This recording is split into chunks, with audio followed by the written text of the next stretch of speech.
this is an interesting conversation that I've noticed that people have not wanted to have, which is that the reason you're seeing this domination of females in rap right now is a response to the Me Too movement. You had the same record company, the same white record executives who wanted to make money destroying and degrading the black community, but they realized that having men talk bad about women was no longer profitable. You can't really sell that anymore during the Me Too movement.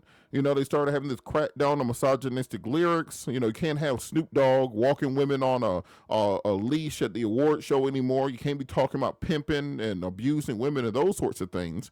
So then one day, white record executive had a brilliant idea. They said, well, let's keep the same lyrics that destroy black communities, but just have women say them now. And if you notice, whether it's Ice Spice or the City Girls or Glorilla or Sexy Red or Suki Hana or Cardi B and Meg Thee Stallion and WAP or Nicki Minaj, etc., it's all the same misogynistic lyrics. Lotto and all the same. It's literally these. They now have gotten so bad. They're just taking the exact same songs that men made 20 years ago that were misogynistic and just giving them to female rappers to say the exact same thing in a karaoke way Yeah. while shaking their butts. I was watching a concert the other day, and the women were rapping backwards the whole time. They didn't even face the crowd because you have to shake your butt at the crowd while talking about being a prostitute. So I know Jermaine Dupri got in trouble for calling it stripper rap or strap. This is beyond that. This is just pure prostitution rap at this point in time. They are literally every song. Be a prostitute, be a prostitute, come be a prostitute, it's gonna be fun.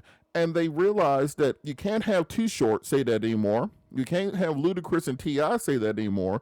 But if you have the City Girls say it, now that's empowerment.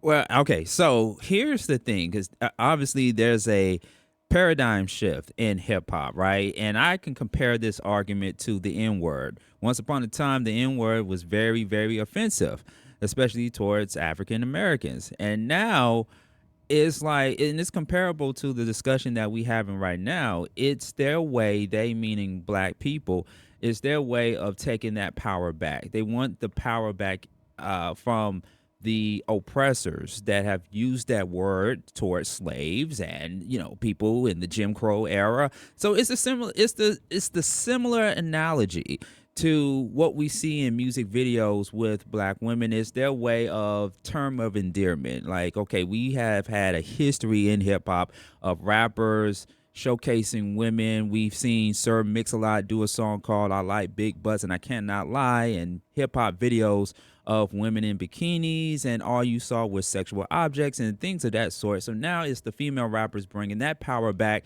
and doing it 10 times more graphic than the male rappers that I've seen in music videos. Prime example, and we had a discussion about this offline, Robert, the video that Janelle Monáe put out a couple of months ago. I had an argument, a debate with a couple of coworkers here at WAOK offline saying that if Janelle Monáe did that kind of music video in 2004, around the same time Nelly dropped Tip Drip, I don't think she would have gotten a lot of flack than Nelly.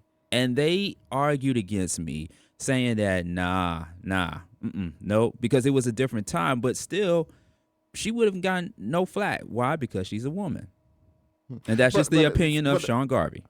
I understand, but we're also two dudes having this conversation at that same time. Two dudes in their late 30s, early 40s having this conversation, which is also very much a Gen Z and Generation Alpha conversation. But I can't get over the fact that it is the exact same record companies, the same old white guys sitting at the top of Atlantic Records or wherever the record company is that made a whole lot of money, or the same old white guy in charge of Viacom that made a whole lot of money in the early 2000s on Nelly's Tip Drill video being on late night on BT Uncut. Now he's making the exact same money with Suki Hana and Sexy Red on Hood Rat. So it's not so much that this is about female empowerment. It's not about taking the power back. black. It's about white corporations understanding how to market the same type of destructive trash to black communities and always figuring out a way to turn a profit. It's like a casino. The house always wins. And now if you can use black women to tear down the black community the same way you use black men to tear down the black community,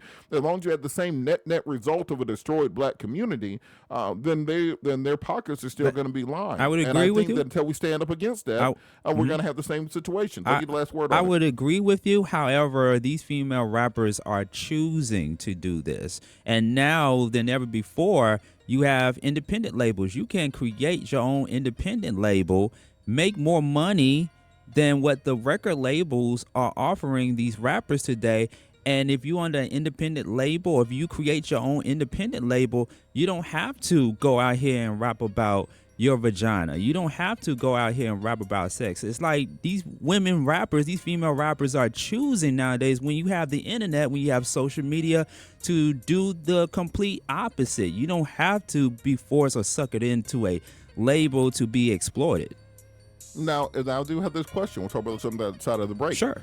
Are they choosing to be exploited, or are they being chosen because they're exploiting? Because there's plenty of young female rappers out there making really good music. You ain't gonna hear nothing about them, but they will push the same clones out there 10 at a time, whether it's Ice Spice or the City Girls, or the can't get on beat, can't rap, can't barely make a sound, but they can shake butt and talk about selling booty, and they will be on the cover of every magazine. I don't even know what Ice Spice's voice sounds like. Well, I do. But I know what her butt looks like. I know what her butt cheeks look like because it's on the cover of everything that I look at. So I think that we can't ignore the power of these white corporations when it comes to influencing young black women. And I'll tell you this much, you aren't going to see Taylor Swift out there making a City Girl song. They're not going to put Adele out there shaking the tail feather like Meg Thee Stallion. I've never heard the Kelly Clarkson remix to WAP. They don't do this to white female artists because they understand that if you want women to live out those ratchet fantasies, you do it through black women as opposed to their music. Well, true story. Before we go to break, because we're coming up on the top of the hour, true story. An artist by the name of Yo-Yo back in the day said the same thing. She said that the record labels, the record industry tried to conform her into being like a Foxy Brown and Lil' Kim, and she said, nope, I'm not going to do it. Remember that time they tried to put the Brat to make her a sex symbol that had her in the little bikini on the cover of The Source and all those sorts of things? They're always going to try it, but white women, you're never going to see them try to turn Jewel or Sarah McLachlan into a sex symbol, but they do it to black women. They want you to sell prostitution first, destroy families, destroy communities, rap about your coochie and all the men you have sex with, make sure they devalue you and they degrade you in the international sense and have a woman do it, and then they win. But we'll talk about that after the break. Calling 404-726-1380, News and Talk 1380, WAOK.